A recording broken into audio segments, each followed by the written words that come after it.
বক্তব্য দিয়েছেন।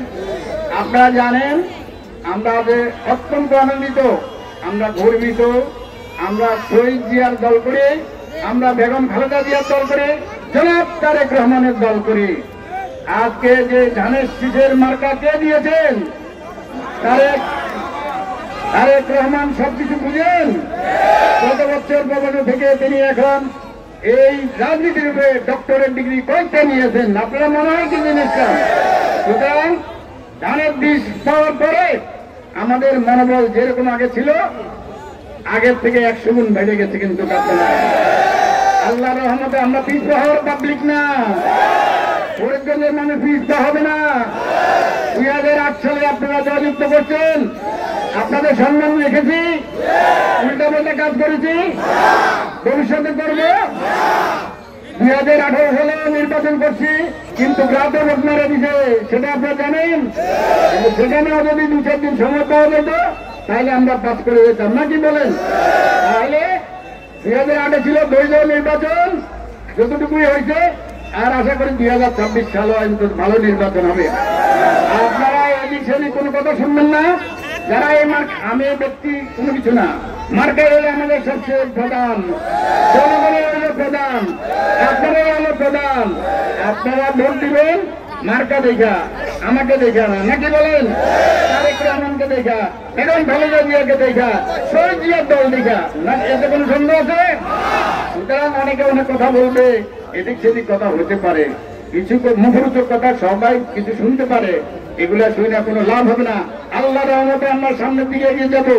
মা বোনদেরকে বলবেন, যারা আছে এখানে মহিলা নেত্রী অনেক 5 আছে, দেখেন কি রকম এরা মনে হয় যেন একটা গোলাপ ফুলের মতো পুরো দেখা যাইতেছে আমাদের। আর মানুষ তো এদিক সেদিক রাস্তাঘাট সব ব্লক করে দিচ্ছে মনে হয়। আপনারা আরো কতক্ষণ থাকলে দেখবেন এই এলাকার লোক অন্তত যোগাযোগ করবে আপনাদেরকে। সুতরাং আমরা আস্তে ধীরে রেলিতে চলে যাব।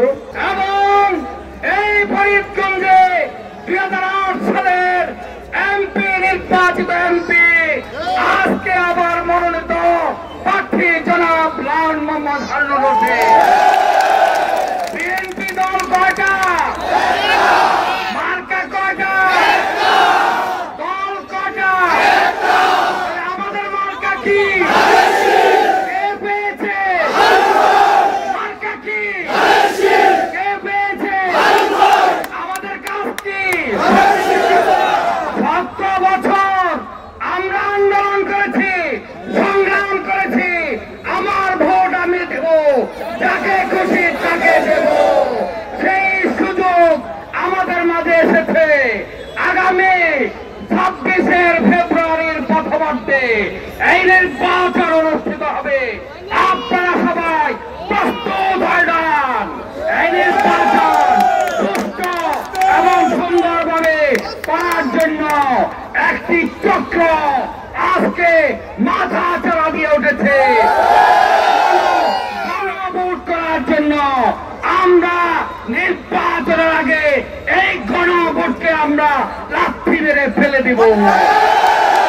অবস্থাতেই নির্বাচনের আগে আমরা গণভোট হতে দেব না, দেব না। আগামী ফেব্রুয়ারিতে যেদিন জাতীয় সংসদ নির্বাচন হবে সেদিনে হবে গণভোটের খেলা। আপনারা সকলে প্রস্তুত হয়ে যাবেন। ইনশাআল্লাহ আপনাদের মাঝে আবারও দেখা হবে এই ফরিদগঞ্জের পার্লামেন্ট নির্বাচনে। যেমনি ভাবে আপনাদের মাঝে দেখা হয়েছে 1991 সালে, 1996 সালে, তেমনি ভাবে আগামী তো আপনাদের মাঝে দেখা হবে। এবং কথা দিতে দেখেছি, আমরা সকলে বলি আলহামদুলিল্লাহ। আমরা বিশ্বাস করতে চাই এই দেশপ্রেমের এই প্রতীক কখনো হারতে জানে না। এই প্রতীক সুশাসন প্রতিষ্ঠার প্রতীক। আমার নেতা এক অনন্য গুণাবলিত উন্নীত এবং এক অসাধারণ ব্যক্তিত্ব জননেতা তারেক রহমান সম্পর্কে আমি একটু ছোট্ট 30 সেকেন্ডে একটি কথা বলে শেষ করতে চাই। এই জননেতা তারেক রহমানকে আমরা জানতে চাই। এই জননেতা তারেক রহমান পৃথিবীর ইতিহাসে একমাত্র ব্যক্তি যিনি মুক্তিযুদ্ধের ইতিহাস রচনা করেছেন, যিনি স্বাধীনতার ঘোষক, যিনি সেক্টর কমান্ডার, যিনি সেনাপ্রধান ছিলেন। আজকে তারেক রহমানের বিষয় যদি বলি, জিয়াউর রহমানের সন্তান, আমাদের এক সেক্টর কমান্ডার সন্তান এবং মুক্তিযোদ্ধার সন্তান এবং স্বাধীনতার ঘোষকের সন্তান। ভিতরে বিএনপির প্রার্থীকে নিয়ে বিষয়টা বের করেছেন। আমি তাদেরকে বলবো, আপনারা নিয়ে গিয়ে নেবেন, আপনারা নিয়ে গিয়ে নেবেন। ধানের শীষকে বিজয়ের জন্য প্রত্যেকের মাঠে ঘাটে কাজ করুন এবং আমাদের প্রার্থীকে বিজয় করে দিন। দল যাকে মনোনয়ন দিয়েছে তার পক্ষে সকলে দাঁড়ান, এই আশাবাদ ব্যক্ত করে। আসলে আমি বক্তব্য দেওয়ার মতো কোনো কিছু নাই, আমি তেমন সুন্দর করে বুঝিয়ে বক্তৃতা দিতে পারি নাই।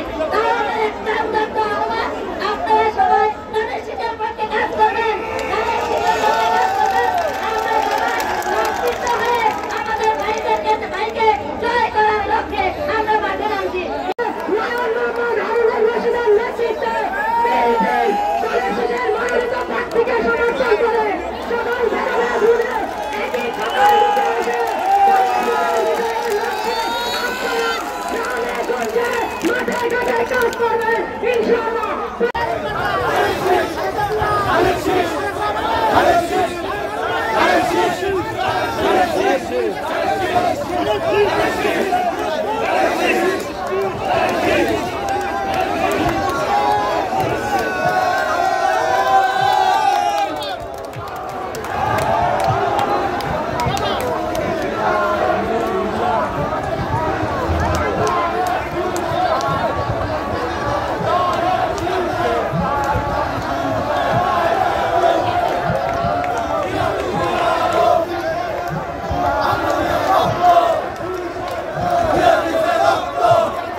ধানের শীষে ভোট চাই।